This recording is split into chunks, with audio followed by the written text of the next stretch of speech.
Guys, nagluto ako ng ginataang bilo-bilo. Ayan guys. Nagluto tayo dahil malamig. Ayan, linagyan ko guys ng saging. Ayan ang saging at yung bilo-bilo. Ito naman po ang kalabasa. Ito naman po ang kamote. Ayun, yan ang kamote. Yan lang guys ang linagay ko. Kung ano'y available sa ref, yun lang. At meron tayong pandan. Ayan guys, may pandan. Thank you for watching guys. Napakasarap nito. Kainin, manamis-namis ang ating pumpkin. At itong kamote, ang sarap-sarap. Ayan guys. At belo-belo at saging, yun lang ang ating ginawa.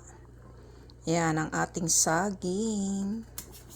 Yummy yummy sa malamig na panahon guys. Napakasarap niyan. Tikman natin. Ayoko siyang palaputin masyado. Ayoko ng malapot na malapot. Hindi masarap pagka malapot na malapot. Kaya tama lang yan kasi yung bilo-bilo is sticky rice. Ang sarap. Di siya masyadong matamis. Yummy yummy talaga sa malamig na panahon. Ayan guys. At meron pa tayong gagawing toge at sibuyas na may kalabasa. Gagawin ko yan guys na okoy. Ayan guys. Ayan, kalabasa fritters. Yan ang gagawin natin and toge. At itong merienda natin. At meron din ako rito. Alam nyo to ba guys? Alam nyo yan? Biryani chicken. Ayan guys. Nakaluto tayo.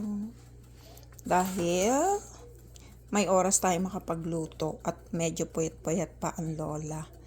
Thank you guys sa inyong pag-share. Napaka-yummy yan guys. Ayan. Super yummy. Hindi siya masyadong matamis. I don't like too sweet. Kaya tama lang yan. Thank you for watching and share.